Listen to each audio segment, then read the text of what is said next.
페르시아 왕자가 신라에 와서 삼국 통일의 혁혁한 공적을 세우고 신라 공주와 결혼해서 안착해 살고 있다가 신라 공주를 데리고 페르시아로 돌아가서 신라에 있었던 일을 기록한 쿠시나메라고 하는 놀라운 서사시가 발견돼서 우리 학계가 지금 발칵 뒤집어져 있습니다. 조금 전에 우리가 그 동로마 제국과 사산조 페르시아가 300년 전쟁한다고 배웠죠. 그 사산조 페르시아가 아랍이 치고 와서 멸망합니다. 그 마지막 왕이 야즈드게르드 3세인데 오합지졸의 아랍이 치고 올라와서 점점 이제 오른팔이 내통하고 왼팔이 내통하면서 민중이 폭동하니까 이제 제국이 연명되지 못할 거라는 걸 압니다.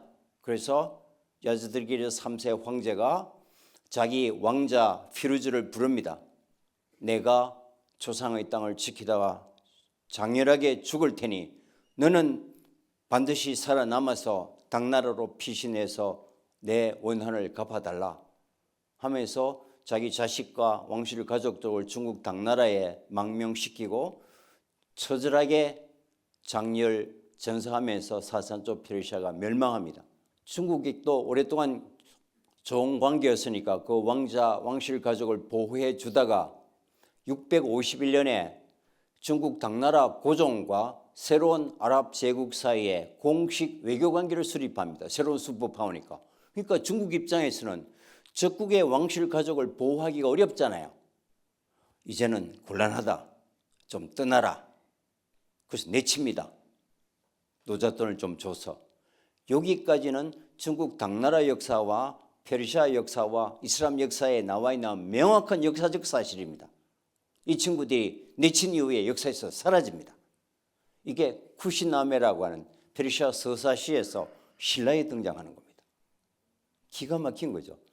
이게 이제 이란 학자들이 제보를 받아서 한 3년간의 수소문 끝에 이게 대형 박물관 희귀 문서실에 있다는 걸 알고 제가 13차례 영국 출장을 가서 결국 대형 박물관 그 오리엔탈 매뉴스크립트 OR 2780이라는 그 문서를 입수해서 2009년부터 15년 동안 영국, 미국, 이란, 한국 네 나라 공동 해독 작업을 벌였습니다. 이거 원본이고요. 15년간 이게 다 필사입니다. 여러분이 내신 세금을 가지고 연구했던 국고 지원 사업입니다. 그래서 2022년에 그 버클리 대학, 미국 이제 캘리포니아 대학 출판부에서 영문으로 완역이 됐고요. 이 대형 박물관하고 저작권 협약 때문에 영문으로 먼저 발견됐고, 그 다음에 이제 우리말로 지금 완역이 돼서 금년 말까지는 초고 재고해서 내년 한 상반기 4월 5월이면 이제 우리말로 출간이 될 것 같습니다. 전체 약 820쪽 중에서 500쪽 가량의 신라에 대한 내용입니다. 신라의 기후, 지리, 산물, 인문 지식, 어떤 천문 지식에 대한 광범위한 자료를 담고 있습니다. 우리 고대사를 거의 다시 손봐야 될 정도로. 그러니까 결국 이제 이 나라가 우리는 모르는 사이에도 어마어마한 접촉과 교류가 있었던 겁니다. 그죠? 그러니까 우리 문화가 얼마나 우수하고 열려 있었고 나와 다른 생각, 다른 가치를 이제 받아들이는 그런 개방적 문화였는가, 또 여기서 다시 한번 우리가 이제 확인할 수 있다. 그럼 중세 이슬람은 대단했던 것 같습니다. 지금 우리는 굉장히 이슬람을 부정적으로 바라보잖아요.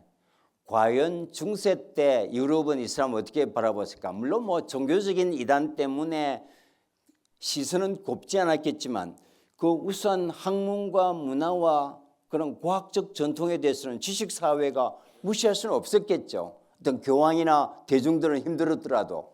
이게 토마스 아퀴나스의 스승이 알베르투스 마그누스입니다. 우리로 말하면 토마스 아퀴나스가 태계 유황쯤 되면은 이게 알베르투스 마그누스는 내 태계의 스승인 회제 이언적쯤 됩니다. 이 알베르투스 마그누스가 1245년 아랍 복장을 입고 파리에 나타납니다. 센세이션을 일으킵니다. 왜냐하면 그 당시 지식인들이 아랍 복장을 해야 선구자고 진보적이고 그 시대를 대표하는 아이콘이었던 겁니다.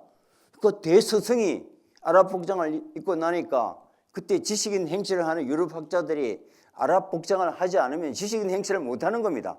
그 당시 유럽은 이 섬유 직조 기술을 아직 갖고 있지 못했기 때문에 아랍으로부터 어마어마하게 직접 수입을 합니다. 각 도시로부터. 바그다드로부터 발다친, 그래서 이 도시 이름이 다 섬유 명칭이 됐습니다. 섬유하시는 분 다 아실 거예요. 바그다드에서 발다친, 다마스커스에서 디마스크, 모술에서 왔다고 모슬린, 오늘날 이제 부플린도 마찬가지고 이런 섬유 명칭이 된 겁니다. 아랍 도시 이름들입니다.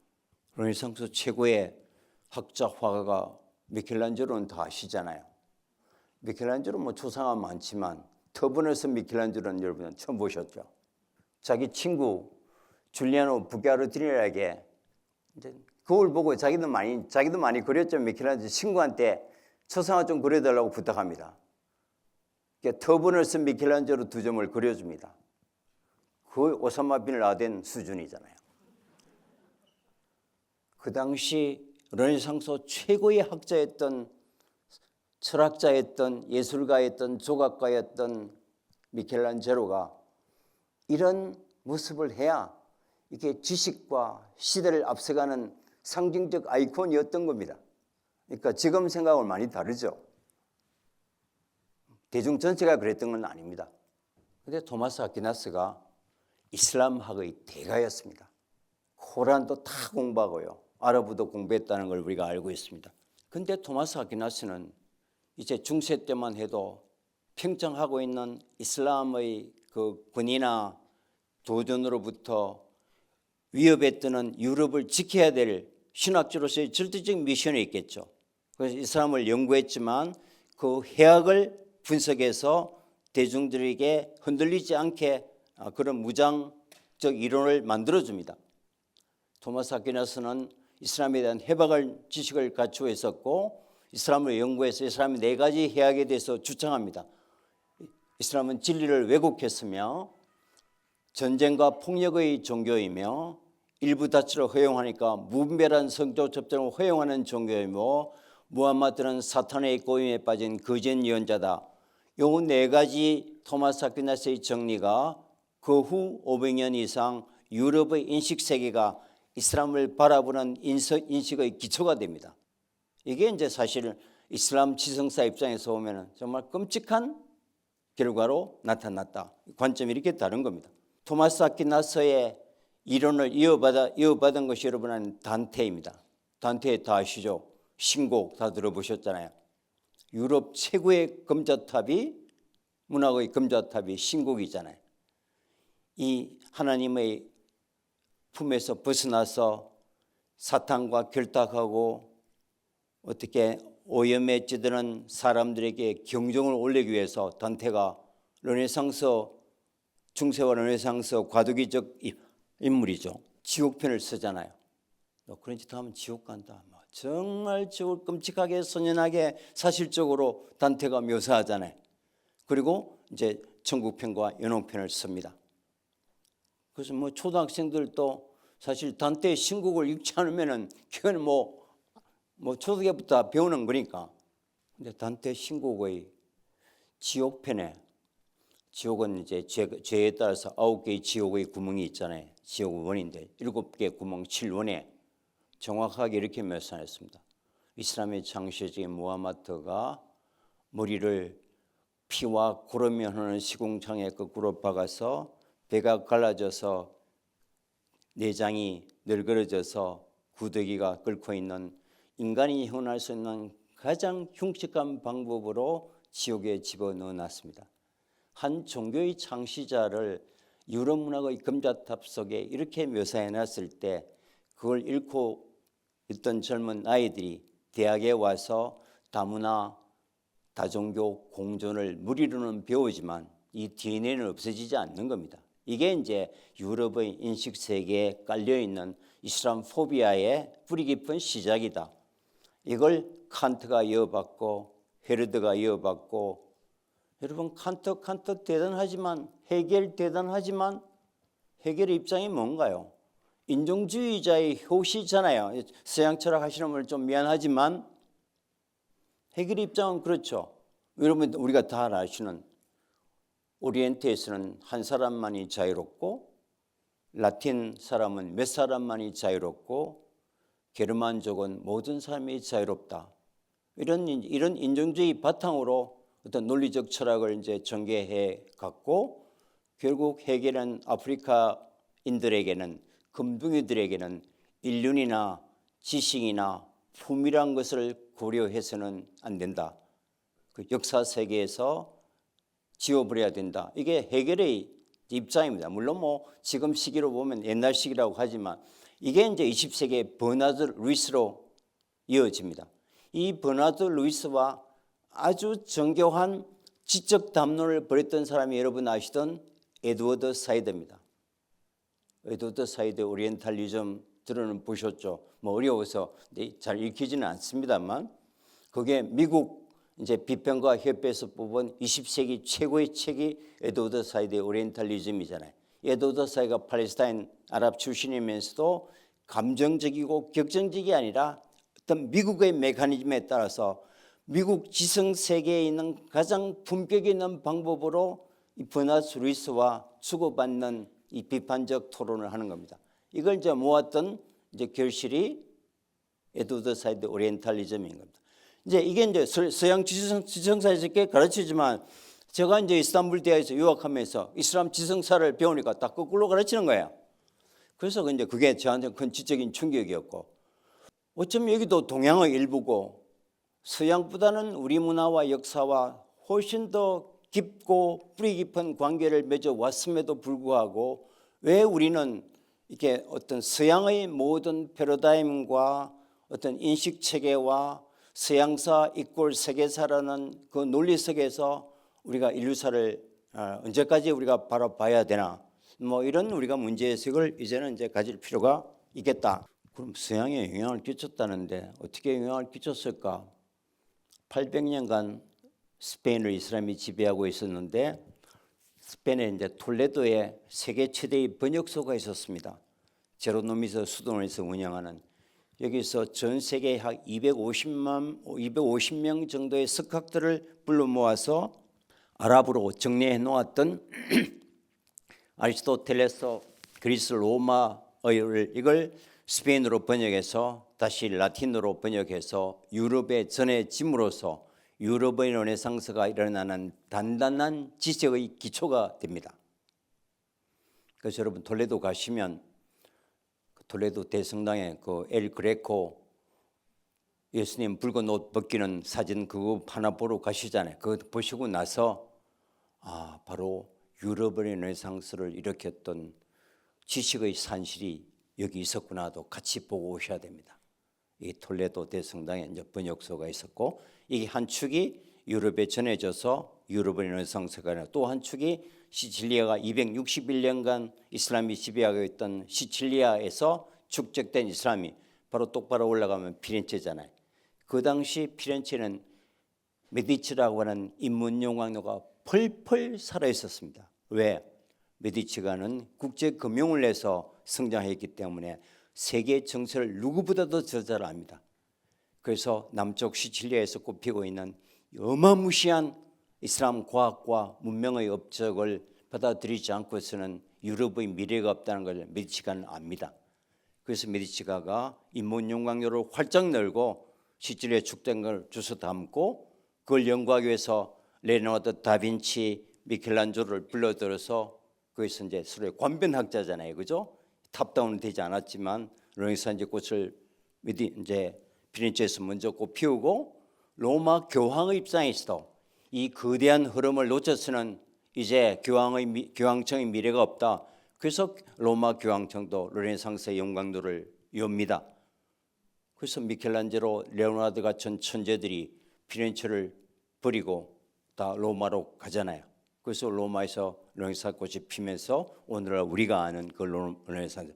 거기서 업그레이드해서 이거는 과학의 시대, 산업혁명을 거쳐서 이걸 우리는 유럽을 통해서 받아들였기 때문에 유럽이 르네상스를 일어나게 했던 그 어마어마한 빙산의 하부 구조나 어떤 지식의 원동력에 대해서는 우리가 제대로 못 배웠는데 이것까지 배워야 이 흐름이 어떻게 가서 우리에게 전해지는지 이게 이제 통찰력을 갖게 된다. 마지막 자료입니다. 그래서 정리하면 유럽의 르네상스를 여러분이 평가절할 필요는 없을 것 같습니다.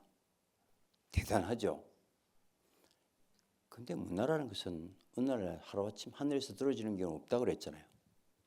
중세 암흑의 시기였고 갈릴레이가 르네상스가 한참 진행된 16세기 사람인데도 지구는 둥글다고 하면 목숨을 내놓아야 하고 수평선에 배를 타고 가면 수평선 끝에서 폭포처럼 지옥의 심연에 떨어진다고 믿었기 때문에 바다도 못 나갔잖아요. 그래서 콜럼버스가 처음으로 바다에 나간 게 1492년이잖아요. 그것도 잘못된 해도를 가지고. 그런데 이미 640년에 오만에서 출하했던 배가 중국 항저우에 도착했다는 기록이 아랍 기록과 중국 기록이 다 나타나 있습니다. 안방 드나들듯이 계절풍을 타고 왔다 갔다 했습니다.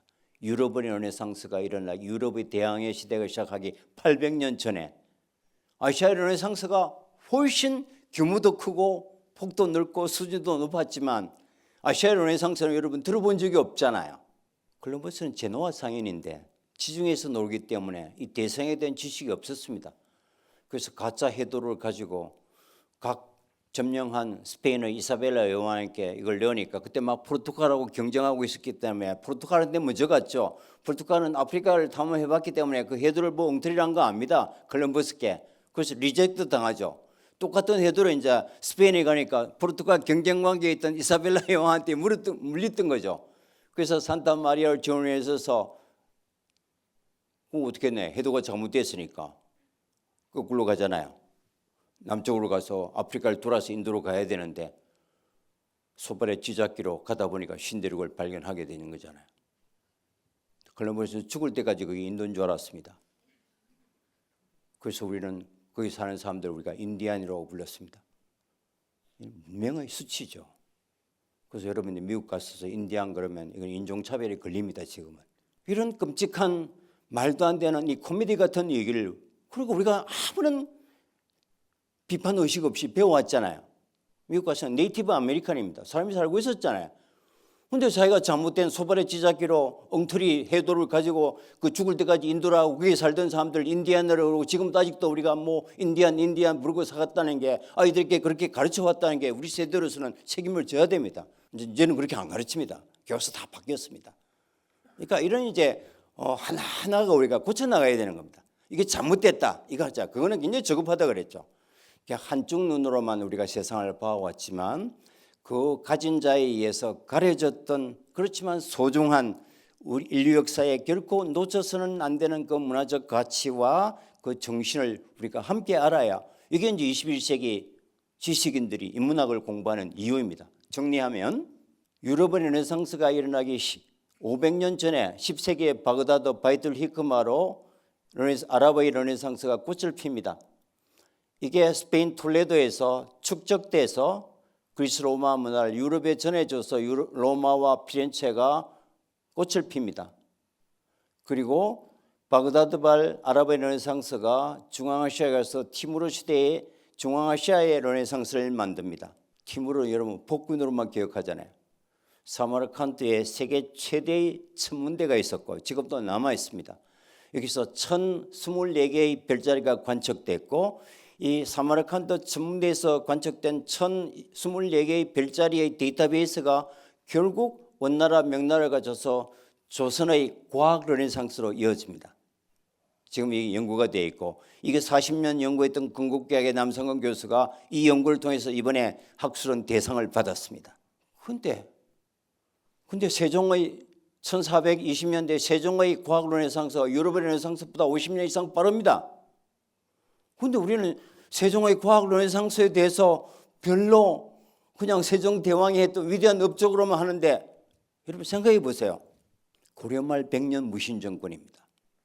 우리 5000년 한반도 역사에서 인문학적 가치가 가장 왜곡당하는 문인들이 길을 못 쓰는 최충원 시대까지 총칼의 시대였잖아요.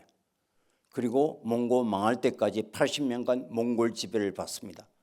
그때는 호국 불교이기 때문에 우리의 모든 인문학적 전적이 사찰이 가지고 있었잖아요. 그런데 고려 때 사찰은 99.9% 다 불탔습니다. 그때 모든 우리 인문학 전적이 사찰이 가지고 있기 때문에 초토화됩니다. 부석사 무량수전 하나 남았습니다. 그게 국보입니다. 고려 때 사찰 없습니다. 그래서 우리가 뭐 의상대사, 자장대사, 원효대사가 지었던 신라 사찰 그거 다 100%, 99%, 100% 신라 후기 가람입니다. 넘어 있는 게 없으니까. 신라 고려 왕실만 다 백성 버리고 강화도로 도망가서 팔만대장경 하나 건지잖아요. 완전히 초토화됩니다.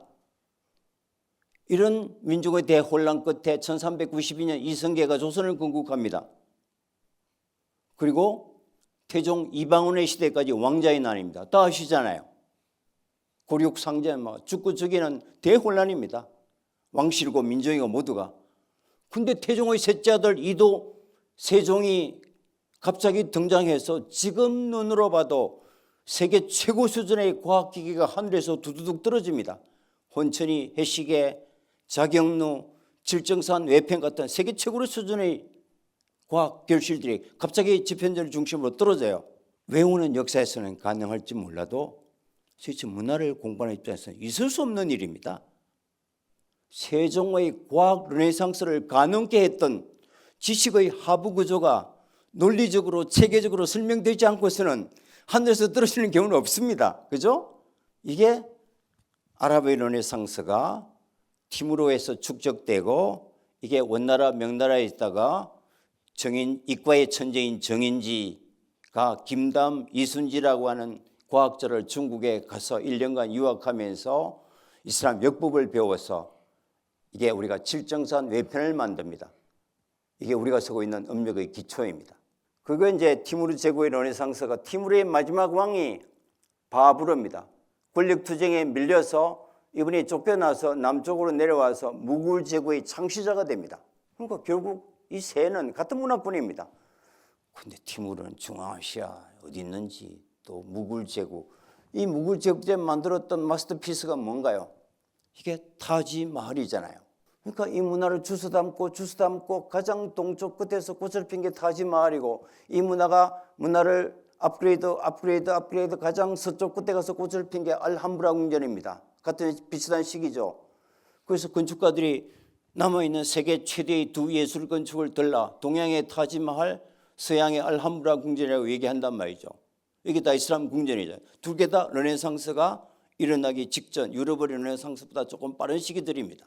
같은 시기이거나. 그래서 우리가 유럽의 르네상스를 우리가 지울 수는 없지만 이 유럽의 르네상스가 일어남과 동시에 바그다드발 이제 아랍의 르네상스가 아시아의 르네상스가 훨씬 광범위하고 빠르게 진행되고 있었다. 그리고 그 시기에 송가이라고 하는 아프리카에도 유럽의 르네상스 시기에 팀북들을 중심으로 화려한 아프리카 르네상스도 꽃피었습니다. 우리가 서양을 버리는 게 아니고 서양 중심으로만 세상을 봐왔지만 이제 아시아의 르네상스도 함께 보자. 그래야 우리 역사가 제대로 읽히고 우리의 뿌리도 더 잘 찾을 수 있다. 그러기 위해서는 지금은 이 테러라는 이미지 때문에 이슬람에 대한 부정적 이미지가 강해진 건 어쩔 수 없지만 우리의 뿌리와 역사를 더 잘 이해하기 위해서 중세 때 이슬람이 일으켰던 이 과학적, 학문적 업적도 우리가 재평가하는 것이 꼭 필요하다. 이렇게 마무리 드리고 오늘 강의가 여러분이 이슬람 세계를 이해하는데 또 약간의 어떤 지적인 자극이 되기를 기대합니다. 수고하셨습니다.